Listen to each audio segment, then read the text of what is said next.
진짜 올해의 마지막 예배입니다. 마지막이라고 하면은 뭔가 좀 가라앉거나 막 이런 기분도 들지만 또 반대로 새로운 시작이 있다는 기분 때문에 뭔가 기대감에 차는 시간이기도 한 것 같습니다. 내일이면은 송구의 영시 예배를 드리고 그 다음에 이제 새로운 새해를 맞게 되는데 여러분들께 한번 질문을 또 드려보겠습니다. 새로운 기분에 어떤 내년에 아까 기도 제목도 나왔는데 어떤 목표나 바람들 그런 게 있으십니까? 제가 생각에는 없다고 할 수는 거의 없을 것 같습니다. 작건 크건 간에 새해에 대해 기대하는 것들이 참 많으실 것입니다. 우리는 이걸 통상 작게는 바람, 그 다음에 좀 크고 길게는 비전이라는 단어를 많이 씁니다. 또 아니면 다른 단어로 꿈이라고도 합니다. 그래서 한번 또 비전에 대해서 한번 사전적 의미를 한번 찾아봤는데요. 이것을 목표, 가치관, 이념, 미래상. 근데 제가 여기서 중점적으로 보는 이런 개념들을 장기적으로 한다는 것을 비전이라고 합니다. 짧은 단기적으로 하는 게 아니라 중단기적으로 하는 게 아니라 장기적으로 생각하고 있는 것을 비전이라고 얘기한다고 합니다. 여러분들에게 이제 비전, 당신의 비전은 뭡니까 하면은 보통 뭐라고 답하십니까? 학생들은 자기가 들어가고 싶은 학교 아니면 과 아니면은 또 대학생들은 자기가 들어가고 싶은 직업, 회사 또 이제 직장 다니는 분들이 이제 어떤 가정을 이루느냐 또 가정 이루는 사람들은 어떤 또 자녀를 얻느냐 또 이런 것들이 계속 비전이 계속 쌓여가고 바뀌어가고 하는 게 맞을 겁니다. 그러니까 이런 질문했을 때 너무나 큰 문제이기 때문에 선뜻 대답이 안 나올 수도 있습니다.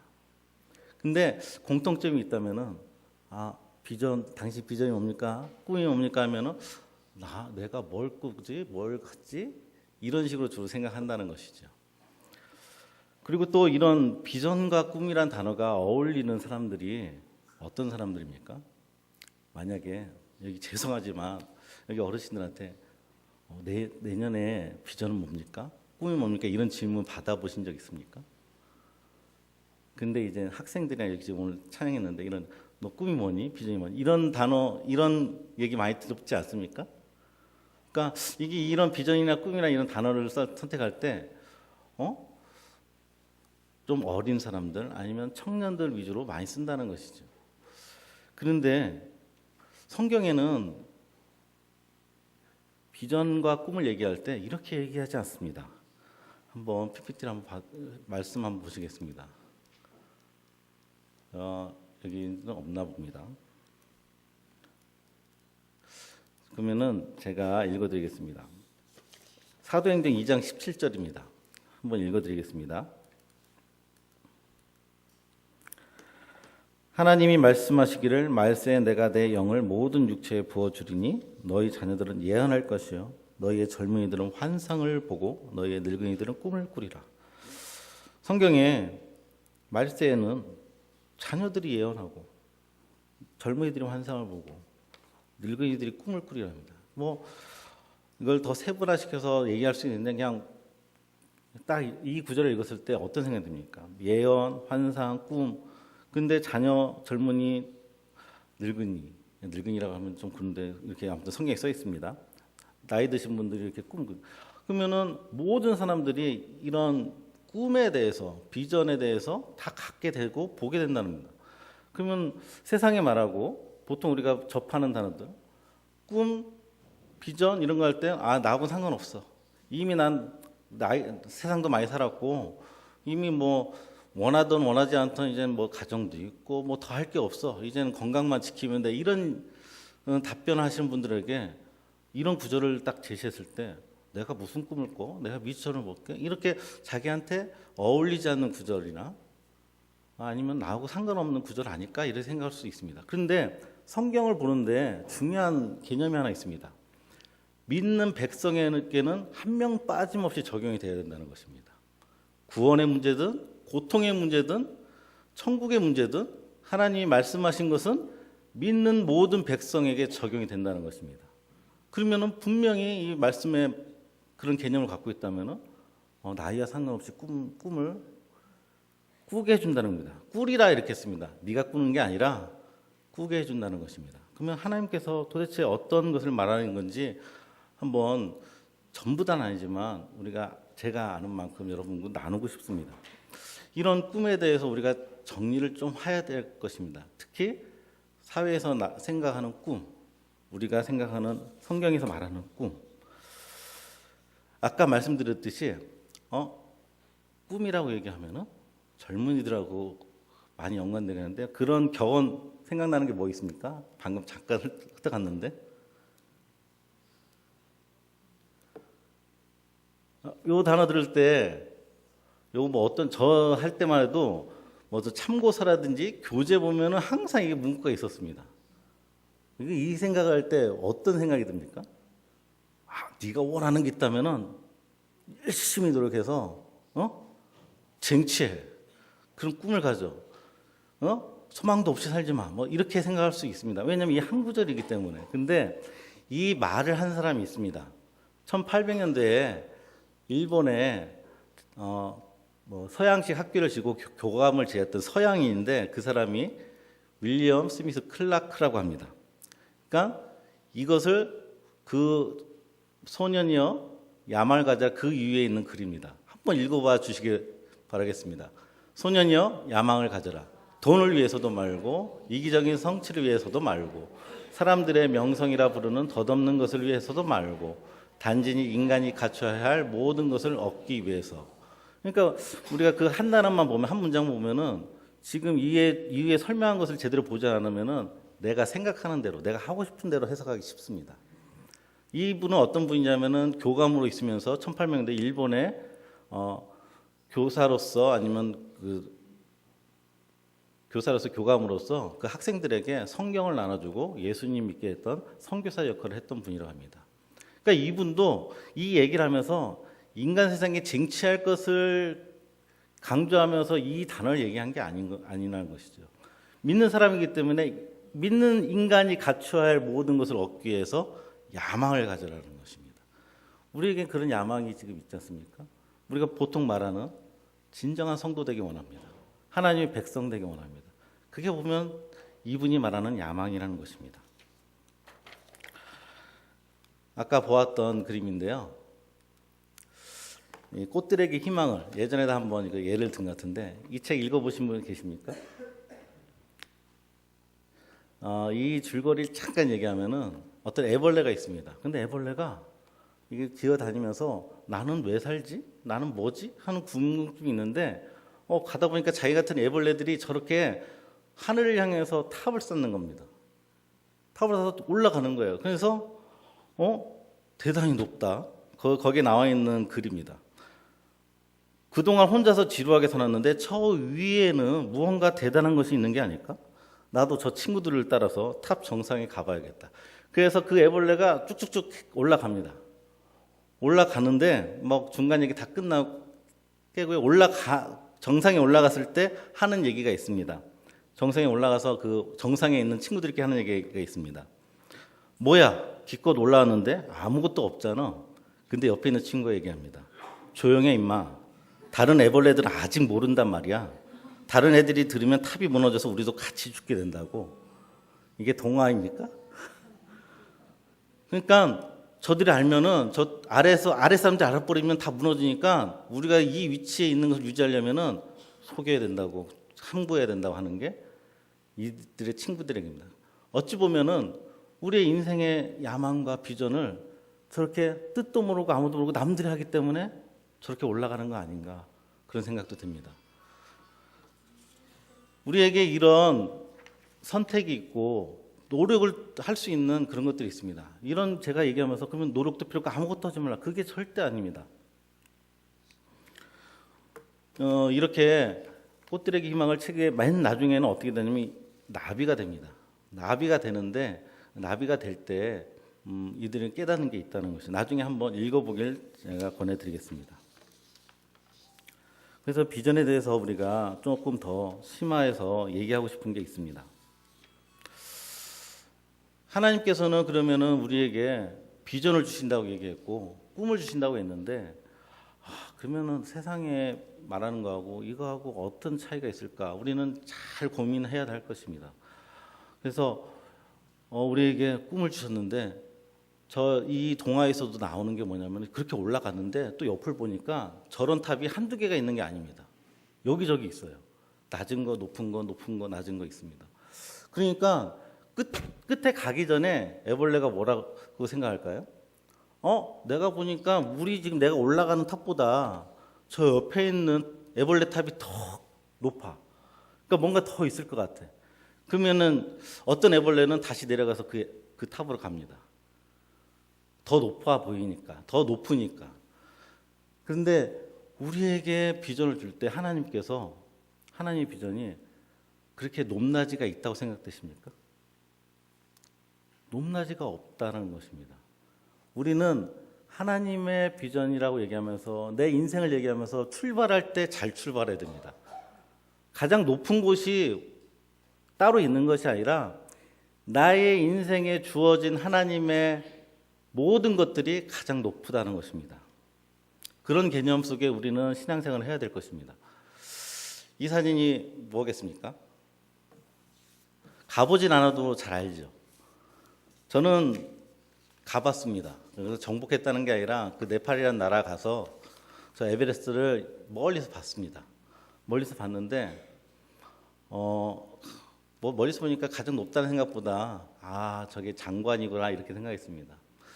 아내하고 그때는 결혼하기 직전에 가서 보게 되는데 신혼여행이 아니라 선교 가서 아무튼 가장 높은 산보다 어려운 게 결혼인 것 같더라고요. 그래서 아무튼 결혼을 했습니다.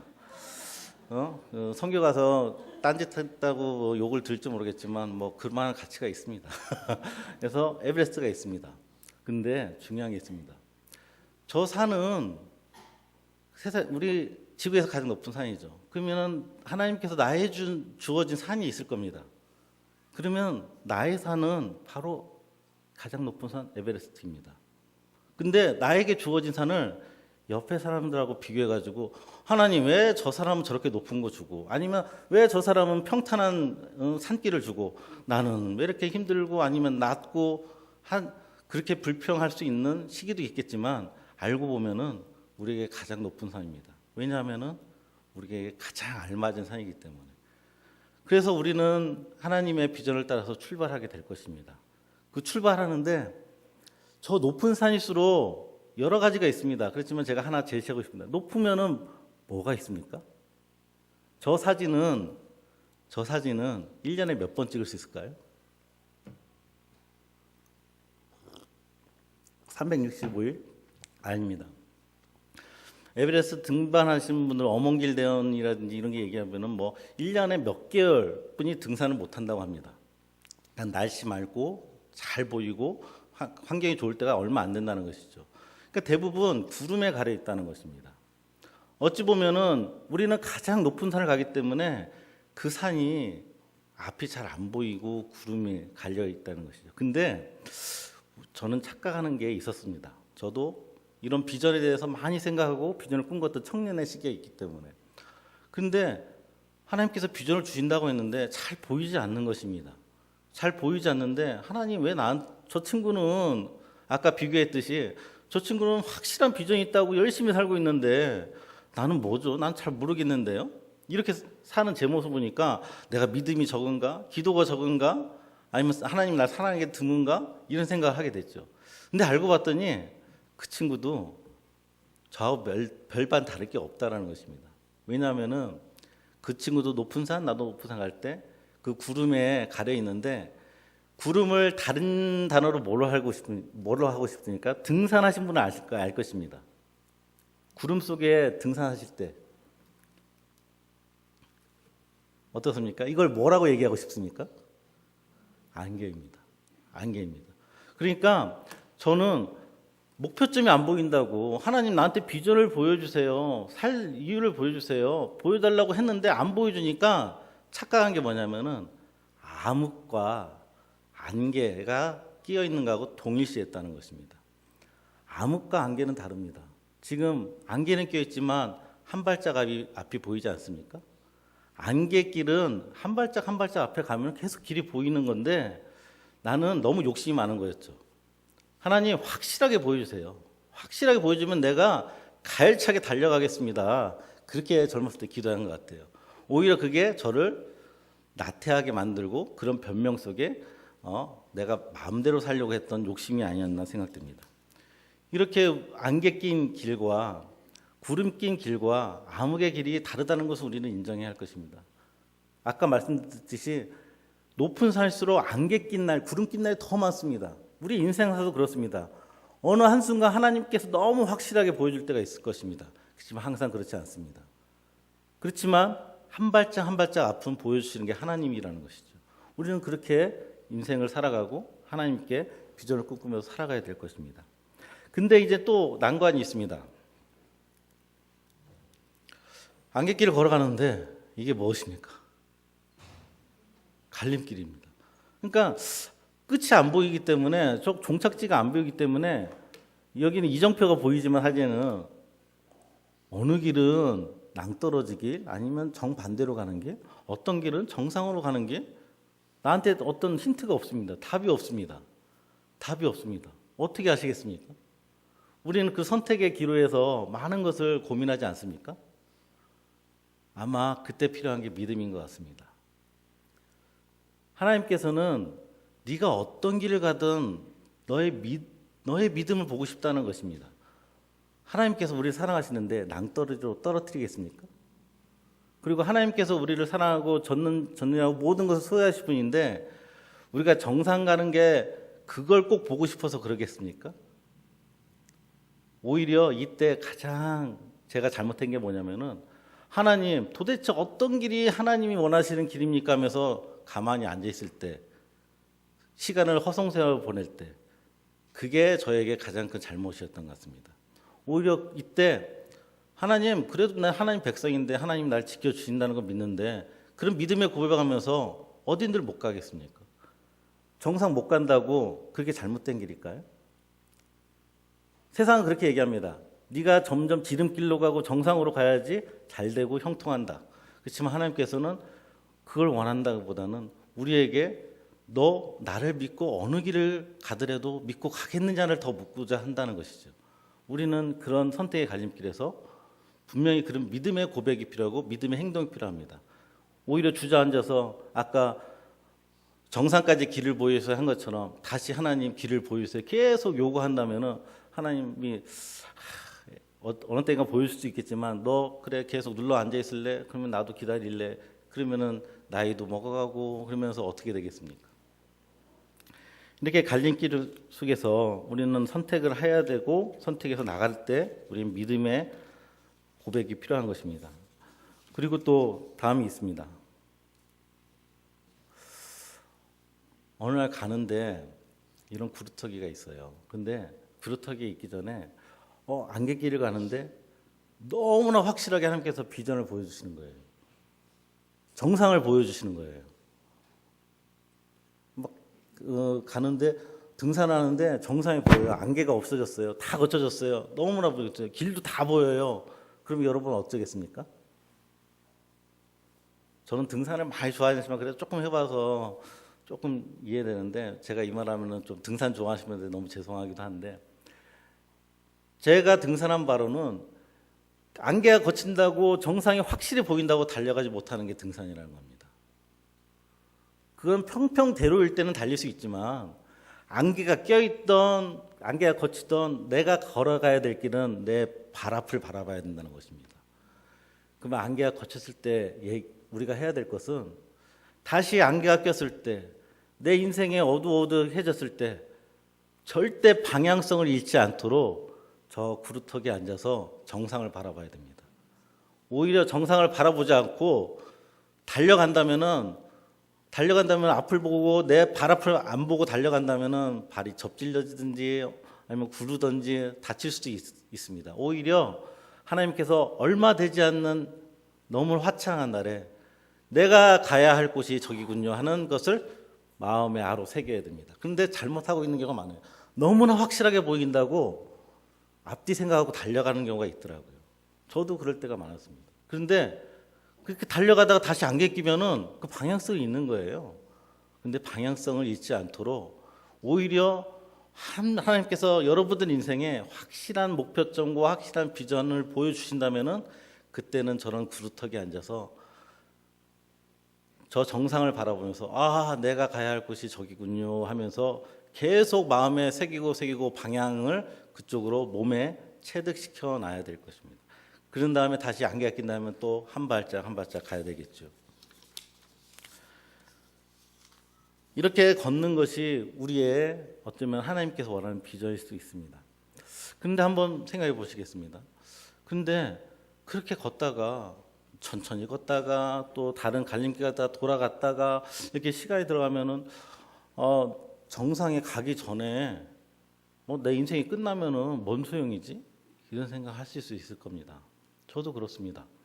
저도 비전을 꿈꿀 때 제 능력이 한계도 있었겠지만 법대 갔으니까 법대 가서 뭐 해야 됩니까? 부모님들 다 가르치는 게 있잖아요. 그렇죠? 그걸 위해서 열심히 했어요. 열심히 좀 부족했죠. 했는데 안 됐습니다. 그리고 제 아내도 마찬가지입니다. 교사가 되기 위해서 엄청 노력했습니다. 임용고 시도 모두 안 됐습니다. 안 된 사람끼리 만나서 그래 너희들 짝짝꿍 해라 해서 하나님께서 해서 하셨겠습니까? 그게 아니라는 것입니다. 저도 한창 때는 그랬습니다. 제가 청년일 때 많은 부교육자들이 왔다 갔다 했습니다. 서울에 큰 교회다 보니까 제가 한 30명의 부교육자들을 보내고 맞이하고 그랬는데 거기에서 행시 붙은 사람, 사시 붙은 사람, 대기업의 부장까지 했던 사람 다 때려치고 온 사람들이 몇 명 있었어요. 전부 다는 아니죠. 그리고 학력도 월등히 좋은 사람들이 있었습니다. 그러면서 왠지 거기에 젖었나 봐요. 그래, 하나님이 하는데 귀한 일 하는데 세상에서 가장 중요한 일 하는데 저 정도로 멋있게 진입해야 되지 않아? 입성해야 되지 않아? 그러면서 했던 말이 뭐냐면은 제 아는 형님 중에 임용고시 계속 떨어지다가 안 되니까 구급하다가 계속해서 안 떨어지니까 나이 다 차가지고 신학대학을 간대요. 그러니까 내가 옆에서 속으로 욕했어요. 저는 그때 청년이었습니다. 신학생이 아니에요. 저런 식으로 할 바에 뭐하러 해 그랬어요. 그런데 제가 지금 하고 있지 않습니까? 그러면 저는 어떻게 해야 될까요? 나도 그런 사람일까요? 그게 아니라 하나님께서는 그렇게라도 쓰신다는 거죠. 그렇게라도 인도한다는 거죠. 내 자존심 문제가 아니고 내 명성이 문제가 아니라는 것입니다. 그렇게 가다가 정상을 못 가더라도 하나님께서는 그걸 깨닫고 걷는 게 하나님의 비전이라는 것입니다. 오늘 말씀 구절을 다시 한번 보시겠습니다. 창세기 39장에 있는데요. 다 같이 세 절을 읽겠습니다. 여호와께서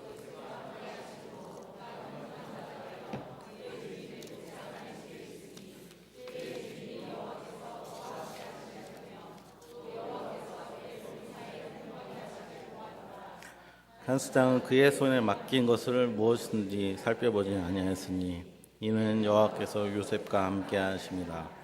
여호와께서 그를 범사에 형통하게 하셨더라. 여기서 좋아하는 단어 있지 않습니까? 무엇입니까? 형통 아닙니까? 근데 이 세 구절이 39장에 세 번이나 나옵니다. 형통이. 근데 이 형통과 함께 꼭 나오는 또 단어가 있습니다. 무엇입니까? 금방 눈치채신 분도 있을 텐데 하나님과 함께 하심입니다. 우리의 시각으로 보면은 지금 요셉은 이 구절을 전체 볼 수 없겠지만 요셉은 지금 포로입니다. 아직 국무총리가 된 것도 아닙니다. 예? 아무리 풀렸다 해도 포로이고 그냥 노예일 뿐입니다. 근데 성경에서 정의하기를 형통한 자라고 얘기합니다. 뭐가 풀린 게 하나도 없습니다. 우리도 마찬가지죠. 우리도 마찬가지인데 하나님께서 왜 형통하다 하느냐? 형통하다. 내가 너와 함께 있으니까 넌 형통한 자야. 단계 없습니다. 우리는 그런 형통한 자로 있는 것을 다 믿으십니까? 우리의 비전은 내 시각으로 본다면은 내가 이뤄야 될 것, 아니면 내가 꼭 가지고 싶은 것, 그런 것들이 당연합니다. 그것을 하지 말라가 아닙니다. 아까 동화에서 읽었듯이 그들도 허황된 것을 겪었기 때문에 진정 중요한 게 뭔지 알았듯이 우리에게 세상 속에서 우리가 모르는 만큼, 하나님은 모르는 만큼 세상을 더 열심히 살게 돼 있습니다. 그렇지만 하면서 그게 헛됨을 안으면서 하나님께 가게끔 만들게 하시는 방식 중에 하나님도 한다는 것입니다. 그러니까 오히려 이런 설교 듣고 그래 난 아무것도 안 해. 그건 잘못 알아듣는다. 열심히 하십시오. 열심히 하시는 가운데 하나님을 더 알아가는 가운데 한다는 것이죠. 그래서 하나님 시각에서는 하나님의 비전은 결론적으로 얘기하면은 나 너와 함께하는 거. 하나님이 이 산을 아까 제가 비유해서 얘기했듯이 정상으로 옮기는 게 꼭 목표라고 하면은 우리에게 그런 길을 걷게 안 합니다. 가장 손쉬운 게 저는 이렇게 생각했습니다. 손오공 아시죠? 손오공이 뭐 타고 다닙니까? 예? 슈퍼보드라고 알고 있는 사람도 있어요 여기. 근두는 타고 금방 옮겨줄 수 있습니다. 하나님 그런 능력이 있지 않습니까? 그렇지만 그래봤자 하나님을 모른다는 것이죠. 목표를 성취하는 게 하나님의 뜻이 아닙니다. 하나님은 이미 다 가지셨는데 네가 목표를 가져서 나한테 어떤 영광을 돌리는 것 그것도 중요할 수도 있겠지만 더 중요한 거는 내가 너와 지금 동행하고 있고 내가 너와 함께 했으니까 너는 형통한 자인지 알아. 그게 하나님의 궁극적인 비전이라는 것이죠. 그렇기 때문에 요셉, 꿈의 사람 요셉 맞습니다. 그렇지만 제가 청년 때 들었던 꿈의 사람 요셉은 국무총리 된 사람 그런 걸 생각했어요.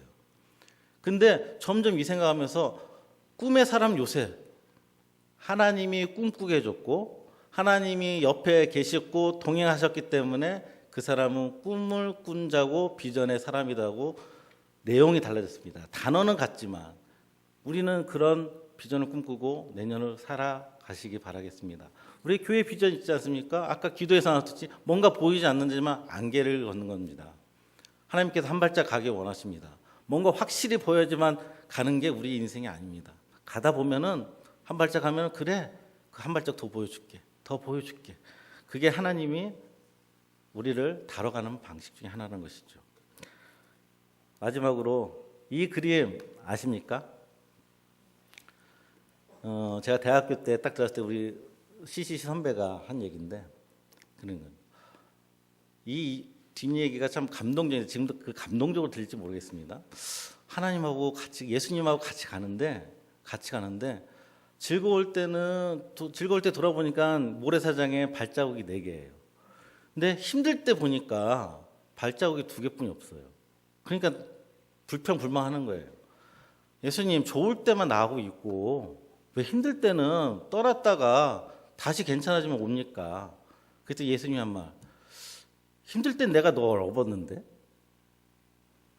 절대 동행한다는 겁니다. 절대 하나님께서 떠나지 않고 예수님 떠나지 않는다는 것입니다. 우리에게는 그런 믿음이 있고 그렇게 백성 삼으신 사람들이기 때문에 힘드십니까? 그렇지만 새해의 소망 하나님께서 항상 하실 거고 우리와 함께 비전을 꿈꾸며 살아가실 것을 믿으며 올 한 해도 잘 보내셨고 내년도 더욱더 이런 비전을 꿈꾸며 살아가시기 바라겠습니다. 기도하시겠습니다. 하나님 아버지 우리에게 꿈이 있다면 하나님과 함께하는 것이라는 것을 다시 한번 확인시켜 주셔서 감사합니다.